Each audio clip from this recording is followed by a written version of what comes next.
இன்றைக்கு விஜய் அவர்கள் அந்த பகுதிக்கு செல்வது, அந்த மக்களை சந்திப்பது வரவேற்கக்கூடியது, வரவேற்கிறது. தமிழக வெற்றிக் கழக தலைவர் விஜய் குறித்து செய்தியாளர் எழுப்பிய கேள்விக்கு விசிக தலைவர் திருமாவளவன் பதிலளித்துள்ளார். பெருக்க பகுதி தமிழ்நாடு அரசால் அறிவிக்கப்பட்டிருக்கிற ஒரு பகுதி, அங்கே சுரங்கம் தோன்றுவது ஏற்புடையதல்ல என்கிற அடிப்படையில் இந்த நிலைப்பாடு எடுக்கப்பட்டிருக்கிறது. பரந்தூர் விமான நிலையம் தொடர்பாக மக்கள் விடுத்துள்ள கோரிக்கை, விவசாயம் பாதிக்கப்படக்கூடாது.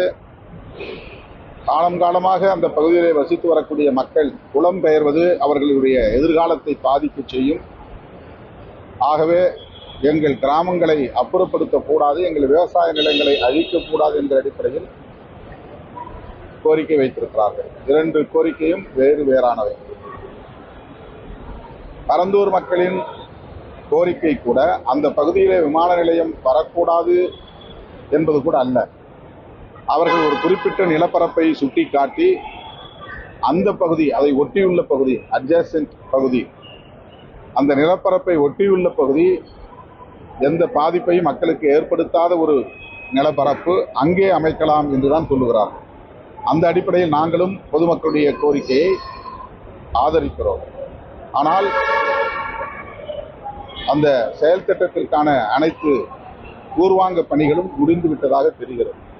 எனவே இனிமேல் அது தடுத்து நிறுத்தப்படுமா என்று தெரியவில்லை. சார், அவங்க விஜய் சந்தித்து வந்த நிலையில இப்பொழுது பார்த்தீங்கன்னா மீண்டும் இந்த வேலையோட மக்கள் சந்திக்கப்படுறாரு. ரொம்ப மகிழ்ச்சி. பாதிக்கப்பட்ட மக்களை, குறிப்பாக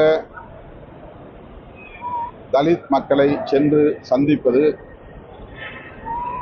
மகிழ்ச்சி அளிக்கிறது, வரவேற்கிறேன். விடுதலை சிறுத்தைகள் ஏன் குரல் கொடுக்கவில்லை என்றுதான் பொதுவாக தலித்துகள் பாதிக்கப்பட்டால் கேள்வி எழுப்புவது ஒரு மரபாக இருக்கிறது. அனைத்து கட்சிகளுக்கும் அதிலே பொறுப்பு இருக்கிறது. இது போன்ற சம்பவங்கள் நடக்கிற போது அதிமுக என்ன செய்தது அல்லது திமுக என்ன செய்தது என்று யாரும் கேட்பதில்லை. விடுதலை சிறுத்தைகள் எங்கே போனது என்று கேள்வி எழுப்புவது ஒரு சார்பு அணுகுமுறையாக அல்லது ஒரு தரப்புக்குரிய கட்சி என்கிற அடிப்படையில் இதை அணுகக்கூடிய ஒன்றாக இருந்தது. அந்த நிலையை மாற்றக்கூடிய வகையில்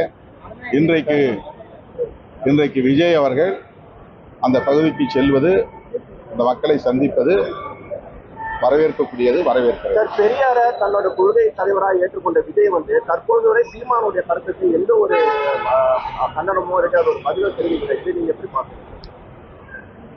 சீமான் அவர்கள் பேசுவது ஒரு குதர்க்கவாதம். இந்த குதர்க்கவாதத்திற்கு யாரும் ரெஸ்பான்ஸ் செய்ய முடியாது, பதிலே சொல்ல முடியாது, கேள்வியை எழுப்ப முடியாது. அவருடைய